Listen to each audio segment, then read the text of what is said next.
Hello to you all.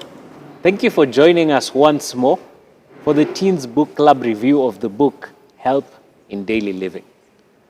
In chapter 1, we covered everyday living, and this talked about how we should live our lives individually.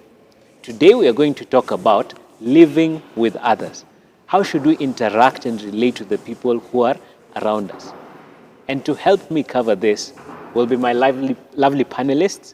I'd like to start from my extreme right, and then we can go in that order. And please introduce yourself. And Subira, immediately after the introduction, you can give us the opening prayer. Okay.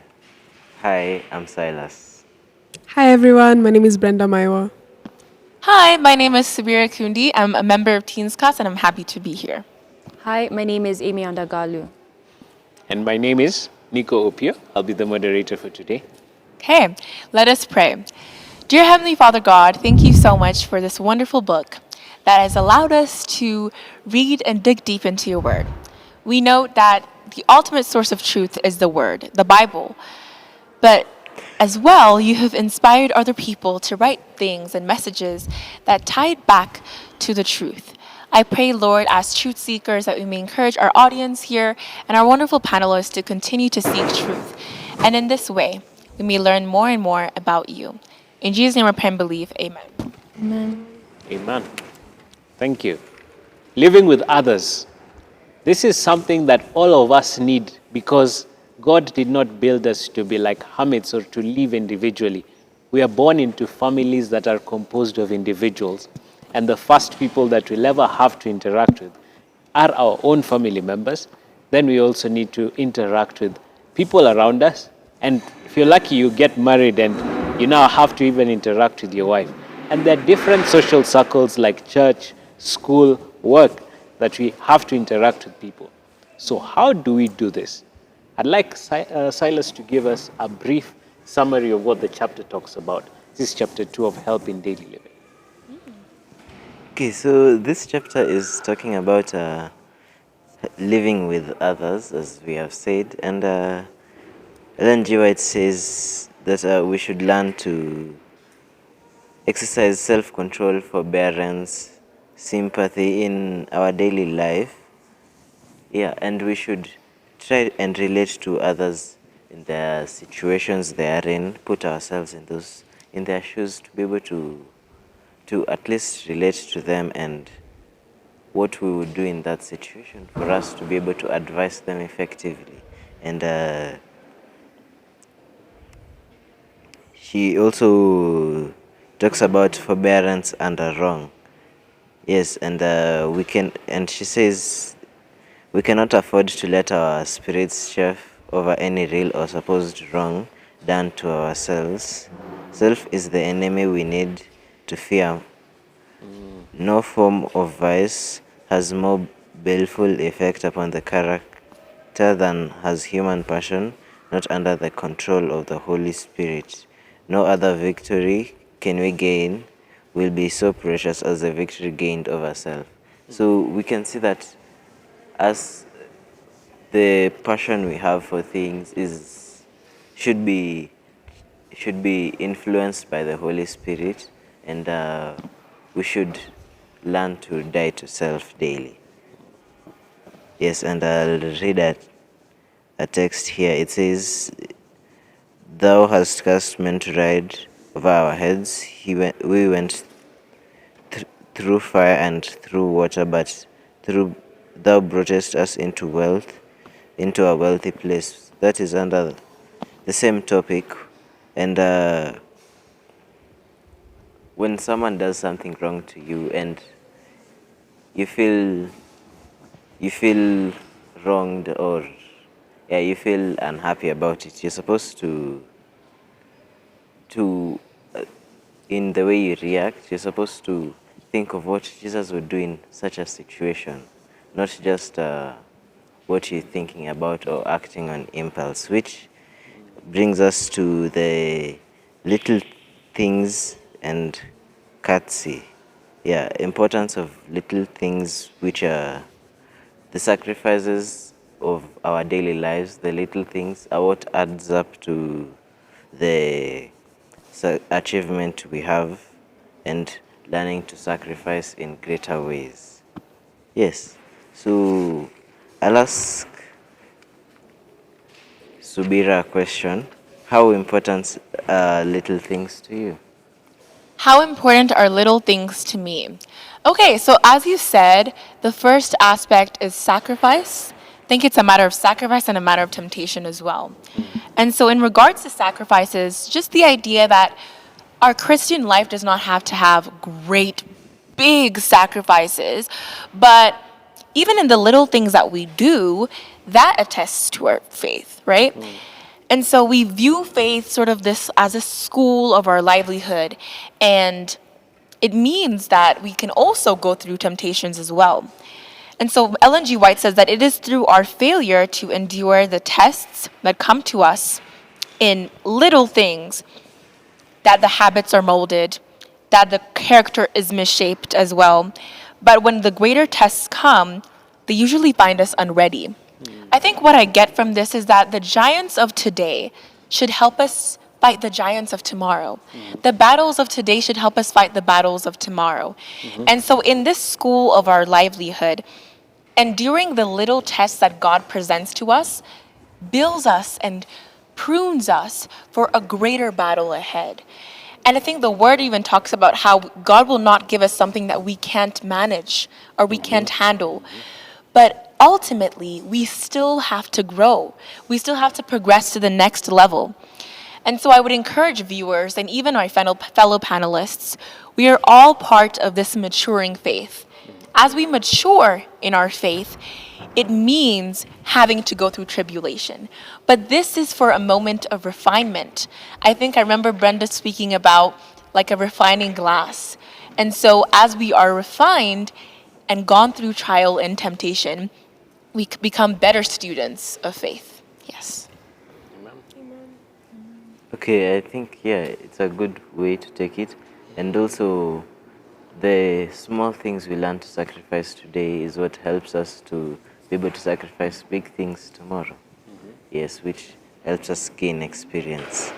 Amy, how hard is it for you to exercise sympathy and self-control in your daily life? Okay, so before reading this book, I always had this mentality of whatever I feel like is right is always right. But Ellen in this book talks about how we come from different backgrounds and different environments, and we have all been raised differently. And I think it's extremely important to try and view other people's opinions from where they're standing. And just like you've also said, we cannot afford to let our spirits chafe over any real supposed wrong done to ourselves. So essentially, don't let yourself be swayed because of your emotions or all that kinds of stuff. And essentially, what I get is that once you see yourself from other people's perspectives, it becomes a lot easier for you to sort of have sympathy and empathy, and essentially not get too upset over the way they think. Yeah.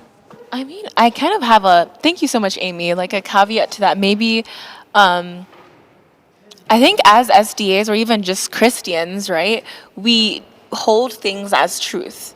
And there's so many truths that we have in our lives, and that's unchangeable. Like, you're not going to mess with the beliefs about Christ, right? Because that's true, that's absolute.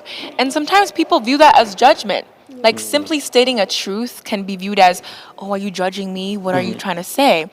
But I think, yes, I think in intellectual discourse, there's room for dialogue and perspective, but sometimes stating a truth is not always combative.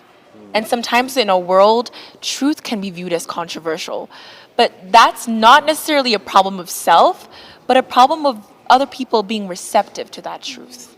Yeah, maybe. Makes sense. Okay, yeah, and when we are faced with influence that leads us away from the right path, how can we stay steadfast and not be led astray, Brenda? My answer for this is one thing: self-discipline, and this is a tough one, guys. Self-discipline is a very hard thing to develop, especially as a Christian, because the discipline you're trying to form as a Christian is that which reflects Christ, right? And especially when you're being influenced to go astray from what you believe, what morals you've been raised by, or how you act towards people. When you've been influenced by the people around you to act a certain way that just goes against how you are as a Christian, self-discipline is the biggest thing that could save you, honestly. And when I was reading through the book, there was a line here that says, when you go through such issues, you need to study carefully the divine human character and constantly inquire, what would Jesus do if he were in my place, right? And that's the reason Jesus came and died, became a human for 33 years, because he needed to become a human who went through everything we went through, so he could be the perfect example for us. So every time we are in a situation where we're being led astray from the right thing to do or act, we need to ask, what would have Jesus done? Because he did live on earth and he did go through everything we went through. So we need to constantly ask ourselves, what would Jesus do? And also form the discipline to do what he did. Oh, Yeah. yeah. Like, tie it back to home. Like, maybe, as teens, we're always like presented with so many trends, like TikTok, Instagram, all these things. And we want to be like these influencers Yeah. because their persona is, aesthetic and high life. And we want that, right? I don't know if you guys empathize with that as well, but I think as Christians, it's also calls us to be more watchful of the times, because if we're aware of the time that we're in, we don't become easily swept away. I think there's some people who you're not quite aware, like, okay, this translates to a biblical truth, such that you just wonder, right? What do you guys think about Like a that? flag that blows with the wind. I think in this same chapter, it actually says we should always let principle guide. So we should always have the principles in our life right in such a manner that if you're faced with a decision, you'll always fall back to the principle to avoid getting swayed anyway. So it's important for us as teens to actually use principles. So it's actually a challenge for us to develop guiding principles in our lives to avoid getting swept away. Absolutely. Yeah, that is a principle of impulse, where you make your decisions based on what you know is right and what you're sure about, and then what you feel like comes after. Yes. I think it's a kind of weird statement. I'm so sorry, but we should become disciples of discipline so that it doesn't discipline us. Does that make sense? Like, we don't, because the world can discipline us for sure. And so our job is, let us be more in line and more in check so that we're not disciplined along the way. Yeah, I think that's a good way to think about it. Okay, and my last question is to you, Teacher Nico, which is, how hard is it for you to sacrifice your time, your money, your resources for others? Yeah, that's a deep and personal question. But yeah, I'd say sometimes it's hard and sometimes it's easy. I'd say it's harder for me to sacrifice to give something to a stranger than for me to give it to my family member. So, for example, if it's my family member, it will be much easier to sacrifice something for them. But when a stranger comes to me and asks me for something, I'll have more questions than probably give out my time, my money, my resources. So I think for me, mostly what happens is when I think about how Christ dealt with people, I look at it that he actually wanted to build a relationship with them. Because sometimes you may give to a cause to the point that you don't even know why you're giving to that cause, but you just give to the same. So for me, I personally like understanding what I'm doing first before actually going to go ahead and do it. So I'd say for me it's relative, but it depends on the circumstance. I am happy to give when I understand the cause, but if there is no clarity on what I'm giving towards or sacrificing for, then it's something that is very hard for me to do because I won't be acting a good part as a Christian. Yeah. Yeah. Okay, so this chapter is talking about us, what we need to do to be able to live happily and in harmony with the people around us. It could be our family, it could be people we care about, and many others. So I hope that after this you will go and read the book, not just this chapter, but the previous one and the ones to come. Ones to come. Yes. Thank you, thank you. So thank you so much for joining us, even throughout the discussion of this chapter titled Living with Others. Remember, the book is Help in Daily Living, and that's what we've been covering. If you don't have it, we are covering the third chapter from last in the book Ministry of Healing. Please tune in next week for the chapter titled Developing Christian Character. And thank you so much for the panelists who shared and the thoughts that you shared. We pray that this message will be a blessing to you all. I'd like to invite Amy to give us a closing prayer. Let's believe and pray.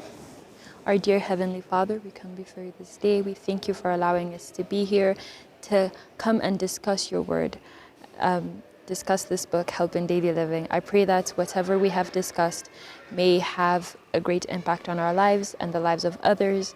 And I pray that when time comes or when Jesus comes again, we will all be in heaven. I pray this prayer believing and trusting in Jesus' name. Amen.